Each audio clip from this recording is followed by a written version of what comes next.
You're watching Fugitive Red-Eye, and welcome to another episode of Anime Encyclopedia. This wig is nowhere near messy enough as I wanted it, but it'll have to do. As you can tell, I've got my half-assed Amano Jaku set up. Get up here. Got the shirt proper. Got a fucking safety vest, because it's the closest thing I could find, and the wig. But we're not talking about Yorotsuki Doji today, but I didn't have this last time, so I thought I'd wear it this time instead. And I have other plans for this get-up in the future. But today we'll be talking about JoJo's Bizarre Adventure in the Anime Encyclopedia. So we're on the second entry of that today, boys. And keep in mind that this is pre-David production. This was written in 2007. So the only existing JoJo anime was the OVAs. So, 1993. JoJo no Kimi-yo Naboken. My apologies for any mispronunciations. Video, Hiroyuki Kitakubo. Screenwriter, Hiroyuki Kitakubo. DES, don't know what that stands for. Junichi Hanayama. Animator, Junichi Hanayama. Music by Marco D. Ambrosio. Again, any mispronunciations, forgive me. Studio APPP. 40 minutes times 6 episodes, 40 minutes times 7 episodes, Series 2. Joseph Joestar and his Japanese grandson Jotaro fight an ongoing blood feud against Dio Brando, an immortal vampire who caused the death of their ancestor Jonathan. Using the magical powers of the stand, a deck of tarot cards that bestows psychic attributes on the possessor of each card. That's not how stands work. It's not the tarot cards that do it. That's just how they get the names. Whatever. The Joestar clan and Brando's minions face off in a violent battle that plays like Fist of the North Star at its most surreal.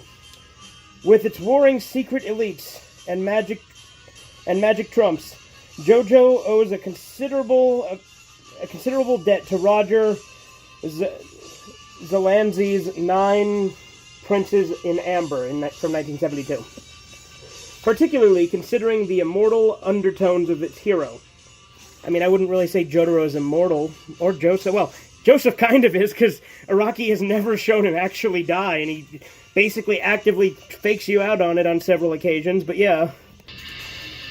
There are several JoJos stretching from the 19th to the 21st century. A more correct translation of the title might be to put the apostrophe after the S.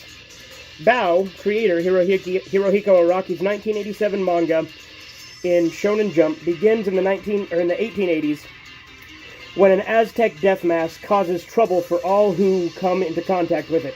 Archaeologist Jonathan Joestar begins a vendetta against Dio, who tries to steal his inheritance and kills his dog. Dio eventually dons the mask and becomes a vampire, causing Jonathan's death as the family flees for the U.S. The story jumps to New York in the 1930s, where Jonathan's descendant Joseph continues the battle through the Second World War.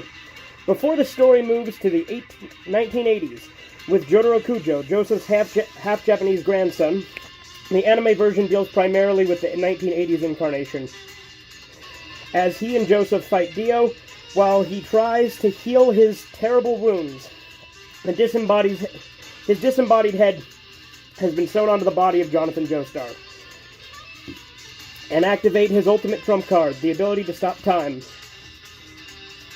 Following the series, the manga moved into the 1990s with Joseph's illegitimate Japanese son, Josuke Higashikata.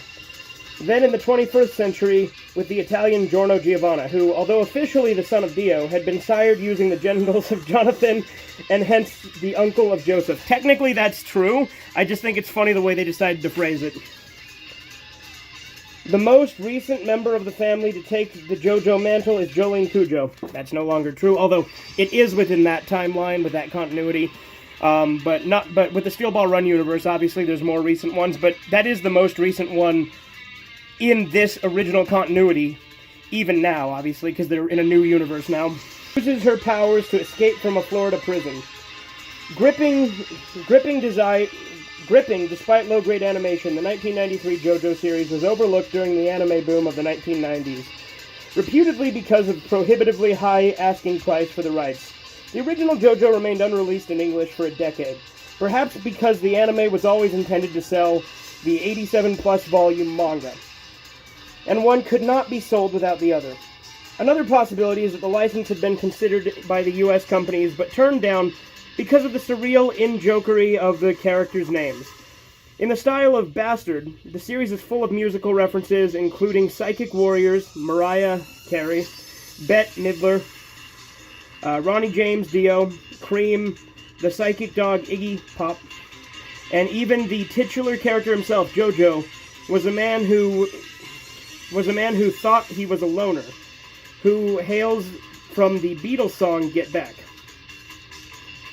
In the wake of Capcom's computer game released in the US as JoJo's Venture, 1998, also known as Heritage for the Future, the series began to reach the American market, released by the original production company, although the episodes were reordered to make the chronology easier for the viewers to comprehend if they had not seen the manga. This also handedly ensured the American release began, quote-unquote, with much more modern episodes dating from the year 2000 instead of 1993. So there you go. There is the JoJo entry of the Anime Encyclopedia. And although I'm wearing a Yorotsuki Doji getup, or at least the best one I could come up with, again, this wig leaves a little to be desired. It kind of works. Gotta get the widow's peak better for a mono, though, right? But I actually have more plans for this getup. Obviously, if I want to go full on, I'd have to shave, and I'm not going to do that. But yeah, that's JoJo. That's it for episode 2. See you next time. Subscribe, defeat it, Red Eye.